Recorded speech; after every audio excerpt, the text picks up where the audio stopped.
Hey, shalom, shalom. This is Brother Abad Club for the DC Church. Coming at you, giving all praise, glory, and honor to Yahweh, Bashim Yahushua, Bashim Kwakadash. Yah being the Heavenly Father, Yahushua being whom the world ignorantly calls Jesus Christ, Bashim in the name of called meaning Spirit, Kadash being holy. Alright. Shendi Kabaka Bala Rekaz claim now by May the double honors to the elders and apostles of KMS in these times. And of course, Shalom wa Barakum Labakan Shiyasha Allah. Peace and blessings be upon the elect of the nation of Israel. Alright. To the men out there that's pushing this word in sincerity and truth to you, I say Shalom wa Barakum Thumb. Peace and blessings be upon you. Okay. Now, without further ado, I just kind of wanted to get into the topic of Revelations, the 21st chapter, and just kind of expound on just the kingdom of heaven itself. You know, when the Heavenly Father allows you to experience a different realm or a different, a different part of the globe in which, you've never experienced, it allows you to expand your mind to kind of see what the kingdom of heaven is going to consist of or insist of, okay? And I'm currently in Cancun, Mexico. I was blessed with the opportunity to come out here to kind of just experience, Yashikar and their land, and also see a little bit of the culture that they had, prior to, or I would say post-slavery, post, what's the word I'm looking for? Esau putting us into captivity, okay? Or Esau basically ruling over our people. And, through some of the things that I've witnessed, I've seen how, our people were completely tied to the earth. And it made me think about 2nd Ezra, I believe it's the 8th chapter, in the 50th verses, where it says how the Lord, he made the world for our sake, and Gad was really, really in tune. Gad and Issachar was really in tune to the land.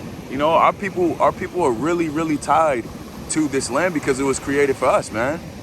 And the thing is, through a process of time of us not prioritizing who gave us the land and why he gave it to us, that's why the Lord took those things away from us, okay? And a lot of the times, you seen how Gad was like really tied to the animals, really tied to the different elements that the Lord had created, and they begin to get so tied to those things that they begin to worship it, and that was the main issue, is that they worship the creature more than the creator. All right. And that's part of the reason why there was a falling away, because the Heavenly Father had to reprioritize our mind and refocus our mind on and fixate our minds on the things that brought us this beauty, that actually had blessed us with those things, okay? And that's the time period that we're in right now. And that's why it's beautiful, because the Lord allows you to see what we possessed before, so that he allows you to understand, he allows you to understand what we had before, why he took it away from us, and that he's also going to give it back to us, okay?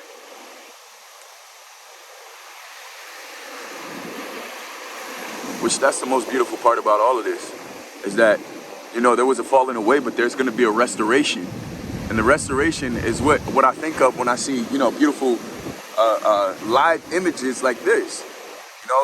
These waves, it's just beautiful itself. The fact that the sand is clean as hell, the water is crystal clear blue. You can almost see your feet, man. And these are sightings that we're gonna see in the kingdom of heaven daily. All oceans are gonna be clear as it's gonna be transparent, man. Okay, just as it said in Revelations, the 21st chapter, just as it said, the gold, it was gonna be so refined that it's transparent. It's the same thing that's gonna happen for the water. The waters are gonna be so clear that it's transparent. Esau wanna stop in my frame, man. Nonetheless, everything is going to be refined, everything is going to be purified, and we're actually going to witness what it means to live. Right now, we're in a sense of survival because we've never really experienced what it means to live. Esau is able to actually live. And to be real with you, the reason why I mention that too is because if you look at majority of everybody that's here in the tourist part of Mexico, it's only Joshua. It's only out of one. Okay? And it's crazy. You know, our people don't really have the means to travel, or don't really have the kind of like the time to do so because of the curses that's on us. The scriptures tell you that ye that earneth wages earn wages to put in bags with holes. Okay? But you have some of these Edomites that come out here and stay at some of these hotels for months on end. It's like, where the hell did you get that type of money from? But it's because the scriptures tell you that the earth is given into the hands of the wicked. So they're able to explore and they're able to gather experiences that we're not able to explore because the earth is currently in their possession. But that's why the Lord allows us, he allows us to witness it and experience it, but he doesn't allow us to possess it because as of right now, it doesn't, at this standing time, we can't possess it, okay? Which is the unfortunate part. But it doesn't mean that, you know, the Lord doesn't give you the time and the opportunity to actually, you know, witness these things and see the beauty within the earth that he created, you know? Although everything on the Western hemisphere is going to be destroyed, primarily Babylon,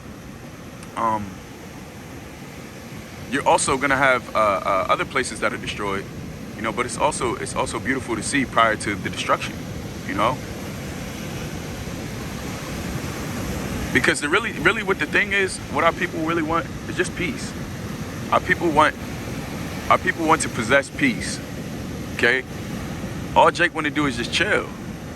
But that's the upsetting part to Jake, is that right now we're not in a time to where we can chill. Right now we're in a time to where we have to put forth our best effort in order to receive the things that we witness and that we see and that that's beautiful to us, you know? And that's another thing too that I did want to mention. You know, going on vacation and exploring different parts of the globe is also good for mental stimulation, okay? Because what then happens is that you see things that you wish to possess and you know that you can't possess it right now. So therefore you fight harder, okay? You know, it gives you more drive to obtain and keep fighting and keep pushing for the kingdom of heaven.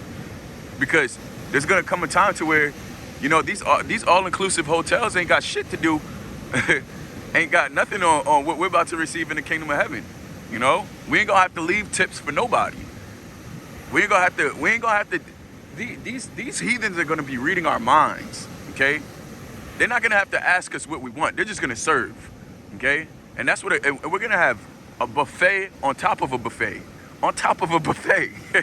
Okay, of beautiful assortments of different cultured foods, whether it's Yashikar, Asher, okay, Aparium. We're gonna have Mediterranean in there. Iwalum. All right.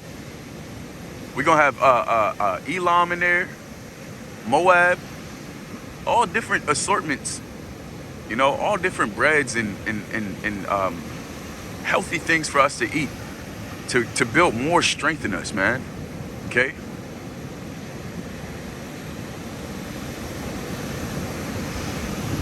And you know, the scriptures say it's the Heavenly Father's good pleasure to bless, to grant the kingdom of heaven to his servants. You know, roughly paraphrasing. So the Lord wants us to, and I said this in my video before when I was in Miami Beach. You know, the Lord wants to give us these things. It's just that we have to do what we have to do on our side to obtain it. You know, and that's really the hard part. The hard part is just the scriptures say enduring to the end. You know, because the scriptures tell you that the Heavenly Father's burden is light. And his yoke is easy and his burden is light, okay? Because Yahweh Shai took upon the hard part, which is the reconciling, okay? Which is the counseling. The standards already set, okay? Everything that needed to be met is met by way of Yahweh Shai HaMashiach. So all we have to do is just, the scriptures say watch, okay? Watch and pray that you not enter into temptation. You know, that's another one. But the other one I was talking about is in the book of 2nd Ezra. All right. But just the fact of the matter of, you know, witnessing these things and seeing these things and also being able to explore a different part of the world, it just expands your mind as a man. And the scriptures say, he that traveleth knoweth many things. You know, so it's really that experience that's built through you traveling and witnessing different aspects of nature, essentially, you know? Because to be completely honest with you, prior to me coming to Mexico, I didn't know that it was this foresty, okay? I didn't know that Mexico was this green. You know, I thought it was a whole bunch of palm trees and what have you, but it's actually not. It's like it's really, really foresty, and it kind of made me think of the movie Apocalypto, and how, you know, Gad and Issachar, and you know, I tell you what, it was a lot of our people mixed in with Gad. It wasn't just Gad; it was Issachar, Ashar, Ra'alban. Okay, it was all the tribes, all the northern tribes mixed in. Okay, but primarily it was Yashakar that's in Mexico. Okay, but even just seeing the cenotes, you know, seeing the cenotes and seeing an underground, it's just the architect. The Lord is the master and grand architect, because to see such a beauty, I don't want Ratas oh man, I wish I could put it in the video and show you, Aki, man, just to show you the landscape and just the beauty, and the water was just so clean and so fresh, you know, and it wasn't too cold. It was just the right temperature. And then, you know, Mexico has closer to the equator where I'm at in Cancun, so it's like good weather year round, you know. So it's just a mixture of all things, man. And this is what we put into work to obtain, man. This is what we work to obtain, because I don't only want to experience this, I want to possess it, and not only for myself. I want it for my whole family, for my whole congregation, man. I'm not a selfish brother, you know. So I want my brothers to be able to experience the same thing, and also have a legacy, man, and allow them to see and possess these things also, man. You know, these waves are beautiful. Okay. Close in a little bit. You know, Cancun is known for or Mexico is known for their big waves. But collectively, you know, bringing myself back to the point, is back to Revelation, the 21st chapter. You know, the scriptures tell you that Yahweh Shai is going to wipe the tears from the elect's eyes, man. All right? And then it says that there should be no more sorrow, no more anger, no more depression, no more anxiety, no more sadness, okay? No more sickness. All of that is going to be left. It's going to be left here in the destruction, okay? But what's going to be restored unto us is peace, shalom, okay? But, you know, I can't wait for the Heavenly Father to do so. You know, the Lord is looking to bless us. It's just that we have to wait to obtain it, you know? So with that, I pray that you are edified. I pray that this has expanded your mind and allowed you to kind of dabble into a different realm, so that your mind can be expanded to seeing the beauty of Yahweh B'Shem Yahushua B'Shem Kadash. So with that, I give all praise, glory, and honor to Yahweh B'Shem Yahushua B'Shem Kadash. Shani Kabag Gawela Rakav Zakoim Naba'ai. Wa Shalom wa Barakam Labakam Shah Shalom. Shalom Akyam. Until next time.